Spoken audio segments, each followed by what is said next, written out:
ಬೇಕೇ ಬೇಕು, ನ್ಯಾಯ ಬೇಕು, ಬೇಕೇ ಬೇಕು, ನ್ಯಾಯ ಬೇಕು.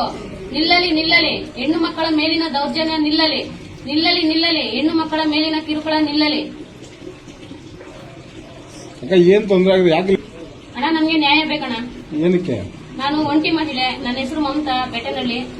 ನಮ್ಗೆ ನ್ಯಾಯ ಬೇಕಣ್ಣ. ನಾನು ಒಂಟಿ ಮಹಿಳೆ, ನಮ್ಗೆ ಸಪೋರ್ಟ್ ಯಾರು ಇಲ್ಲ, ನಮ್ಗೆ ಬೆನ್ನೆಲುಬಾಗಿ ಯಾರು ಇಲ್ಲ. ಒಬ್ಳೆ ದುಡಿಬೇಕು, ಒಬ್ಳೆ ಜೀವನ ಮಾಡಬೇಕು. ಈ ಜಯಮ್ಮನವ್ರ ಕುಟುಂಬದಿಂದ, ಜಯಮ್ಮನವರಿಂದ ನಮ್ಗೆ ತುಂಬಾ ಮಾನಸಿಕವಾಗಿ ತುಂಬಾ ಹಿಂಸೆ ಆಗ್ತಾ ಇದೆ. ಏನಾಗ್ಬೇಕು ನಿಮ್ಗೆ?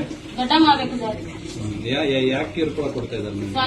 ಸ್ವಂತ ದೊಡ್ಡಮ್ಮ ಆದವಳು ನನ್ನನ್ನ ಆ ಊರಲ್ಲೇ ಇಸ್ಬಾರ್ದು, ನನ್ನನ್ನ ಪ್ರಾಣದಲ್ಲೇ ಇಸ್ಬಾರ್ದು ಅಂತ ಹೇಳಿ ಅವ್ರ ಫ್ಯಾಮಿಲಿ, ಅವ್ರ ಕುಟುಂಬದವರು, ಅವ್ರ ತಮ್ಮ ಆಗಿರ್ಬೋದು, ಅಳಿ ಆಗಿರ್ಬೋದು, ಎಲ್ಲರೂ ಅಷ್ಟೇ ಮೊಚ್ಚುಗಳು ಇಟ್ಕೊಂಡು, ದೊಣ್ಣೆಗಳು ಇಟ್ಕೊಂಡು ನನ್ನನ್ನು ಹುಡುಕ್ಲಾಡೋದು, ಕೊಲೆ ಬೆದರಿಕೆ ಹಾಕೋದು, ಈ ತರ ಎಲ್ಲ ಚಿತ್ರಹಿಂಸೆ ಮಾಡ್ತಿದ್ದಾರೆ.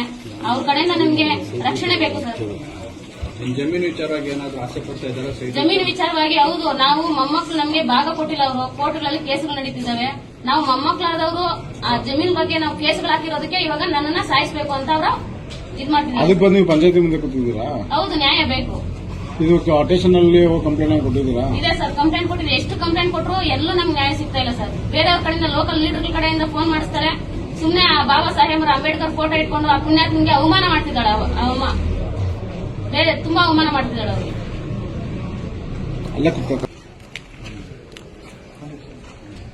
ಅಣ್ಣ, ಒಂದು ನಿಮಿಷ.